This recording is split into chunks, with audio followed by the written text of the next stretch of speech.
మనం మిర్యాలగూడ ప్రాంతంలో ఉన్నాము. ఇక్కడ మనతో పాటుగా పట్టభద్రులు ఉన్నారు. వారి మాటల్లో మనం తెలుసుకునే ప్రయత్నం చేద్దాం. నమస్తే అన్న. నమస్తే. మీ పేరన్నా? ధనావత్ రాజాలు. ఓకే. ఇప్పుడు ఇక్కడ ఎమ్మెల్సీ బై ఎలక్షన్ నడుస్తా ఉంది. అవునండి. కాంగ్రెస్ పార్టీ నుండి మల్లన్న గారు పోటీ చేస్తా ఉన్నారు. అవును. దాంతో పాటుగా ప్రేమందర్ రెడ్డి బీజేపీ పార్టీ నుండి, దాంతో పాటు టీఆర్ఎస్ రాకేష్ రెడ్డి పోటీ చేస్తా ఉన్నారు. మీరు ఎవరికి ఓటేస్తారు? మేము తీర్మానం మల్లానికి ఇద్దాం అనుకున్నాం. తనకి ఎందుకు వేయాలనుకుంటున్నారు? ఏమంటే బీసీ క్యాండిడేట్ మంచి ఎడ్యుకేషన్ పర్పస్ తను బీసీ క్యాండిడేట్ కూడా మనకు పైకి రావాలి, అందుకని మేము మల్లన్నకి ఓటు వేయాలని అనుకుంటున్నాం. ఓకే.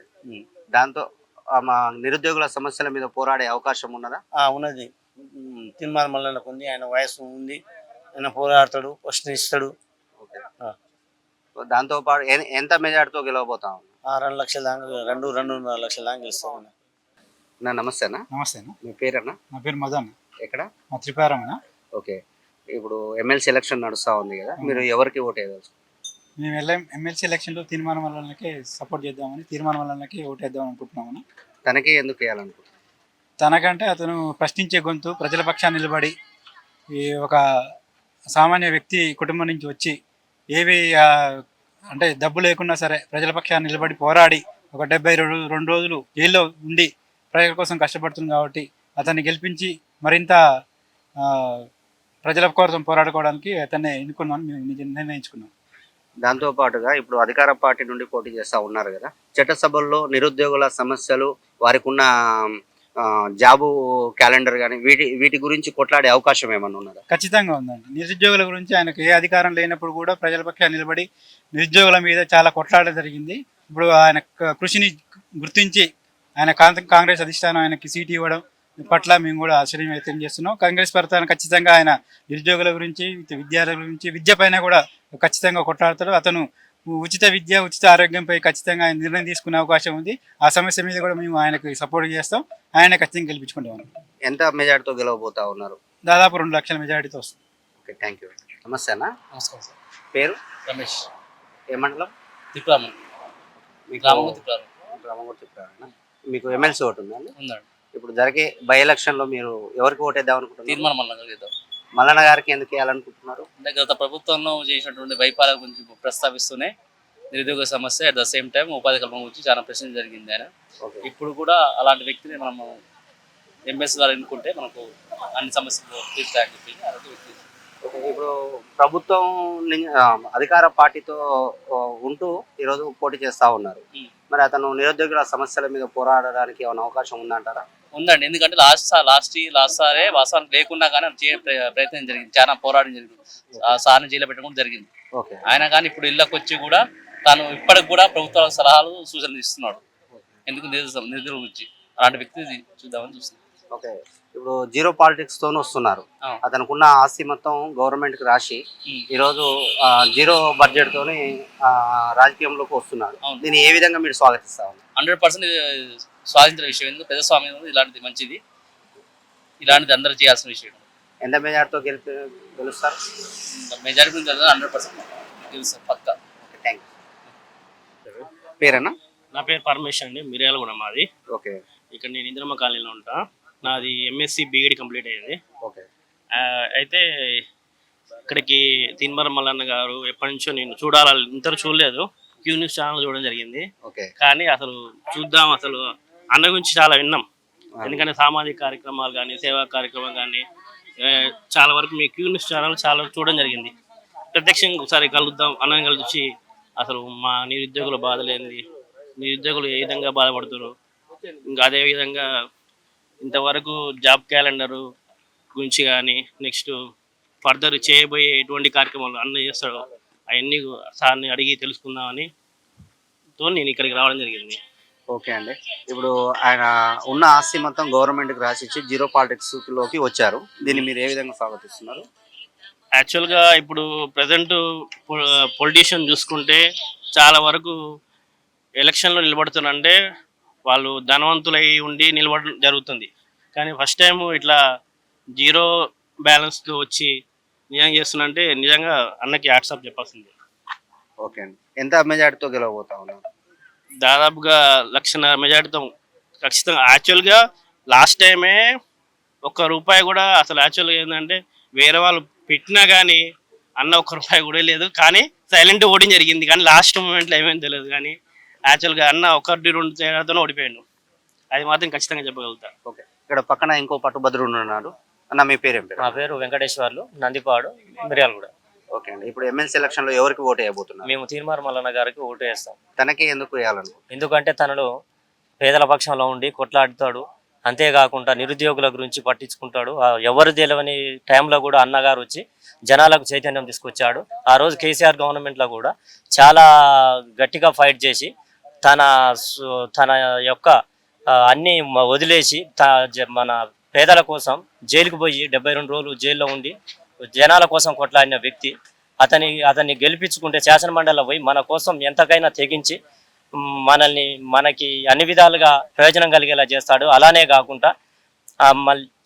కాకుండా తన ఆస్తుల్ని మొత్తం 1.5 ఆస్తుల్ని డైరెక్ట్ గవర్నమెంట్కి ఇచ్చేసి 0% తన ఆస్తులు లేకుండా డైరెక్ట్గా వచ్చి పోటీ చేసి రాజకీయంలో కొత్త చైతన్యం తీసుకొస్తున్నాడు. కాబట్టి అతనికి ఓటేసి గెలిపిస్తే మిగతా వాళ్ళు కూడా తనను చూసి చైతన్యం కలిగి 0 పాలిటిక్స్ లోకి అందరూ వచ్చి ప్రజలకి డైరెక్ట్ సేవ చేస్తారని మేము అనుకుంటున్నాం. ఓకే, దాంతో పాటుగా ఈరోజు ఆయన అధికార పార్టీలో ఉంటూ పోటీ చేస్తా ఉన్నారు. ఈ నిరుద్యోగుల సమస్యల మీద అతను గలం విప్పే అవకాశం ఉందా చట్టసభల్లో? ఖచ్చితంగా ఉన్నదన్న. అధికారం ఆయన గెలవ ముందు నుంచే ఫైట్ చేసినాడు. రేపు గెలిచిన తర్వాత ఇంకా ఎక్కువ చైతన్యం తీసుకొస్తాడని మేము అనుకుంటున్నాం. ఓకే, నమస్తే అన్న. నమస్తే అన్న. మీ పేరేనా? నా పేరు ఇరుగంటి రాజశేఖర్ అన్న. ఎక్కడన్నా? మిర్యాలగూడ లోకల్ అన్న. ఓకే, మీకు పట్టుభద్ర ఓటు ఉందా? ఉంటుందన్న. ఎవరికి వేద్దాం అనుకుంటున్నారు మీరు? నేను అయితే నా మనస్ఫూర్తిగా నేను తీన్మార్ మల్లన్నకే ఓటేద్దాం అనుకుంటున్నాను. తనకి ఎందుకు వేయాలనుకుంటున్నారు? గత 9 సంవత్సరాలుగా ఆయన ప్రభుత్వం, ఇంతకుముందు ఉన్న బీఆర్ఎస్ ప్రభుత్వం చేసిన అక్రమాలను నిలదీసి అడిగిండు. అతను ఒక సమాజ సేవకుడిగా ప్రజలకు చాలా సేవ చేసిండు క్యూ న్యూస్ ద్వారా. ఈరోజు అతను మన కాంగ్రెస్ పార్టీ నుంచి ఎమ్మెల్సీగా రావడం కూడా మాకు ఒక అదృష్టంగా భావిస్తున్నాం. ఖచ్చితంగా అతనికే నా మద్దతు, అతనికే నా ఓటేస్తాను ఖచ్చితంగా. ఎందుకంటే ఆయన ఒక చేసిన సమాజ సేవకునిగా ప్రజాసేవకులకు చాలా చేయడం జరిగింది. దాంతోపాటు ఇప్పుడు కూడా ఆయన గెలిస్తే ఇంకా చాలా చేస్తాడు. విద్యార్థులకు కానీ, సమాజాలకు కానీ, సామాన్యులకు కానీ చాలా న్యాయం జరుగుతుంది అనే ఉద్దేశంతో. ఓకే, ఎంత మెజార్టీతో గెలవగలరు? నాకు తెలిసి 1,00,000 పైచిలుకు నుంచి గెలుస్తారు అన్న. 1,00,000 నుంచి 1,50,000 పైచిలుకు. నమస్తే అన్న. నమస్తే. మీ పేరన్నా? వెంకటేశ్వర్. ఎక్కడన్నా? Nandipadu, Miryalaguda. Okay, MLC election నడుస్తూ ఉంది కదా, మీరు ఎవరికి ఓటేద్దాం అనుకుంటున్నారు? నేను తీన్మార్ మల్లన్న గారికి ఓటేద్దాం అనుకుంటున్నాను. తనకి ఎందుకు వేయాలనుకుంటున్నారు? తను నిరుద్యోగుల గురించి పాలక పక్షంలో టీఆర్ఎస్ ఉంచుకొని ప్రతిపక్ష హోదాలో ఆ రోజు ఎవరు లేరు, కొట్లాడే దమ్ము ఎవరికి లేనప్పుడు ఒక మల్లన్న గారు మాత్రమే ఫైట్ చేసి జనాలలో చైతన్యం. నమస్తే. మీ పేరు? నా పేరు అంజన్ కుమారే అలియా సంజయ్. మీది ఎక్కడ? మాది మాడలపల్లి మండలం, గుర్రపగూడెం. ఓకే, ఎమ్మెల్సీ బై ఎలక్షన్ జరుగుతూ ఉంది కదా, మీరు ఎవరికి ఓటు వేసి గెలిపించుకుంటారు? మాకు తీర్మానం మల్లన్నకే. ఎందుకంటే గత పాలకుల విషయంలో కొంచెం దానికోసం పోరాడి మన ప్రభుత్వం రావడంలో కూడా కీలక పాత్ర పోషించింది. కాబట్టి ఖచ్చితంగా తీర్మానం మల్లన్నకి సపోర్ట్ చేసి గెలిపించుకుంటేనే రేపు మన ప్రభుత్వం అయినా సరే ఎదిరించి పోరాడి ఏమైనా హక్కులుంటే విద్యార్థులకు ఏమైనా కావాలన్నా, ఉద్యోగాలు కావాలన్నా పోరాడి తెప్పించగలుగుతారనే నమ్మకం మనకుంది. కాబట్టి ప్రజెంట్ మనం మిర్యాలగూడ గ్రంథాలయ పరిధిలో ఉన్నాము. ఇక్కడ మన పట్టుభద్రుడు ఉన్నాడు, తన వివరాలు తీసుకుందాం. నమస్తే అన్న. నమస్కారం. మీ పేరు? అశోక్ కుమార్. మీకు ఓటు ఉందా, ఎమ్మెల్సీ ఓటు? ఉందండి.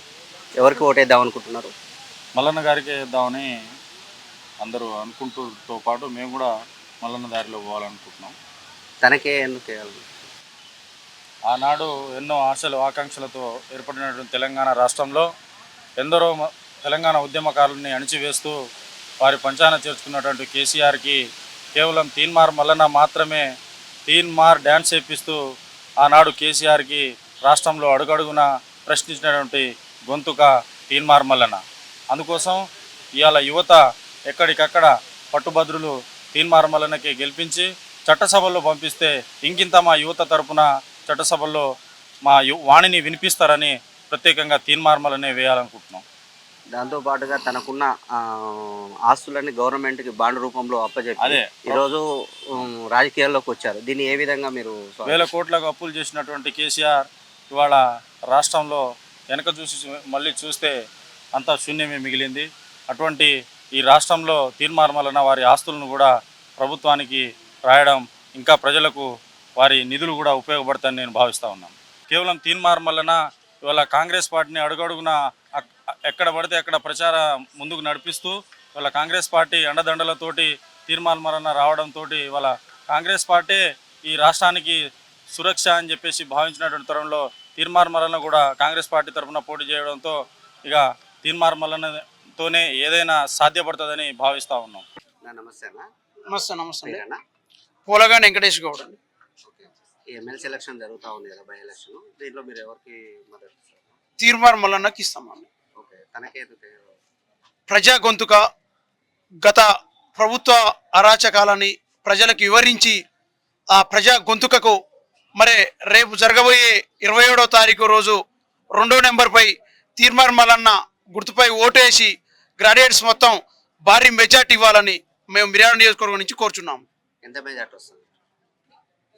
మెజార్టీ అనేది భారీగా ఉంటుందని కోరుతుంది. ఎంత అనేది కానీ భారీ మెజార్టీ వస్తుంది అనేది మా యొక్క ఆలోచన. ప్రజా గొంతుక తీర్మానం మల్లన్న అనేది ప్రతి గ్రాడ్యుయేట్ ప్రజలలోకి వెళ్ళిపోయిండు. గ్రాడ్యుయేట్కి ఇట్లా అంతా తీర్మానం మల్లన్నకు మొగ్గు చూపుతారు. మిర్యాలగూడలో తమ్మడబోయిన అర్జున్ గారి నాయకత్వంలో, మిర్యాలగూడ ఎమ్మెల్యే గారి నాయకత్వంలో పట్టభద్రులు మేమంతా బాగా కష్టపడి తీర్మానం మల్లన్న గారికి భారీ మెజార్టీ ఇస్తామని ఎమ్మెల్యే గారి నాయకత్వంలో కోరుచున్నాము మిర్యాలగూడ నియోజకవర్గం నుండి. ఇక్కడ ఇంకో పట్టుబద్దులు ఉన్నారు. అన్న నమస్తే అన్న. నమస్తే అండి. ఇప్పుడు బై ఎలక్షన్ నడుస్తూ ఉంది, మల్లన్న గారు పోటీ చేస్తూ ఉన్నారు. దాని మీద మల్లన్న గారు అభ్యర్థిగా డిక్లేర్ చేసిన రోజే ఆయన గెలిచినట్టు. ఎందుకంటే గతంలో కూడా ఫస్ట్ ప్రియారిటీ ఓట్లో మల్లన్న గెలిచిండు.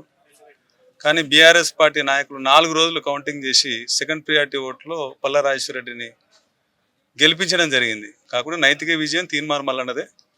ఆయన 10 సంవత్సరాలుగా తెలంగాణ ప్రజా గొంతుకై ఎన్నో సమస్యల మీద పోరాటం చేసి క్యూ న్యూస్ వేదికగా సమస్యలు పరిష్కారం చేసినటువంటి గొప్ప వ్యక్తి. ఆయన వెంట పట్టభద్రులు మొత్తం ఉన్నారు. వరంగల్, నల్గొండ, ఖమ్మం అవతల పార్టీలకు డిపాజిట్ కూడా రాదు.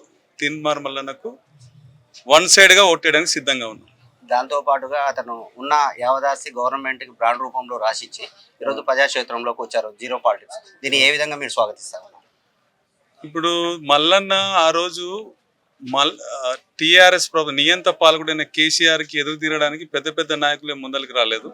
ఆ రోజు ఆయన చావో రేవా అని చెప్పి ప్రజల కోసం ఆయన బయటకు వచ్చిండు, కొట్లాడిండు. దొరల గడిలను బద్దలు కొట్టిన చరిత్ర తీర్మానం మల్లన్నకే దక్కుద్ది. ఎందుకంటే రేవంత్ రెడ్డి గారితో పాటు ధీటుగా ప్రతిపక్ష నాయకుడిగా సామాజిక రాజకీయవేత్తగా ఎదిగినటువంటి వ్యక్తి తీర్మానం మల్లన్న. ఆయన యావదాసి అసలు ఆస్తుల కోసం రాలే, ఆయన పేద ప్రజల సంక్షేమం కోసం, పేద ప్రజలకు న్యాయం చేయడం కోసం వచ్చిందని చెప్పి నమ్ముతాం. ఓకే, దాంతో ఇప్పుడు ఎంత మెజార్టీతో గెలవబోతున్నారని మీరు? అవతల పార్టీలకు డిపాజిటే ఉండదు. నమస్తే. నమస్తే. మీ పేరేనా? నా పేరు నేతి సత్యనారాయణ, నేను అడ్వకేట్ని. సరే, తీర్మానం మల్లన్న గారి అభ్యర్థిత్వం ప్రకటించడం కాంగ్రెస్ పార్టీ విజయం ఖాయమైంది. గతంలో పోటీ చేసి ఫస్ట్ ప్రియారిటీ ఓటర్లు గెలిచినప్పటికీ కూడా అక్రమాలు పాల్పడి బీఆర్ఎస్ పార్టీ వాళ్ళ అధికారంలో ఉండి వాళ్ళే డిక్లేర్ చేసుకున్నారు. ఆయన పల్లా రాజేశ్వరరెడ్డి అనురాగ్ కాలేజీ నుంచి 70,000 మందిని ఓట్లని బోగస్ ఓట్లు చేర్పించుకొని గెలవడం కోసం గెలిచిండు. కానీ ఆయన కష్టపడి ఏం గెలవలేదు. ప్రజా గొంతుకగా ఉండి ప్రజా సమస్యల్ని గత 10 సంవత్సరాలుగా నియంతృత్వ ఈ బీఆర్ఎస్ ప్రభుత్వం ఎన్ని అక్రమాలు చేసిందో, ఎంతమందిని అణగదొక్కిందో, ఎంతమంది నిరుద్యోగుల జీవితాలతో ఆడుకుందో అన్నిటిని వెలికితీసి ధైర్యంగా పోరాడిన యోధుడు మల్లన్న. ఎందుకంటే ఎంతమంది ఎమాఎమీలు ఉన్నా కూడా, ప్రతిపక్ష నాయకులు ఉన్నప్పటికీ కూడా కేసీఆర్ని ఎదిరించి బయటికి మాట్లాడిన దమ్ము ఎవరికి లేదు. 80 కేసులు పెట్టినప్పుడు కూడా, అక్రమ నిర్బంధం జైళ్ళ పాలైనప్పుడు కూడా పోరాట పట్టిమని ఇంకా పోరాడి ఇప్పటి వరకు కూడా మనందరికీ ప్రకటించి ఇవాళ కాంగ్రెస్ గవర్నమెంట్ రావడానికి నాంది అయ్యిండు. ఇవాళ చట్టసభలో ఆయన వాణి కూడా వినిపించడం చాలా మంచిది. ఎందుకంటే పేద ప్రజల పక్షాన పోరాటానికి చట్టపూర్లో ఒక నాయకుడు ఉండాలి.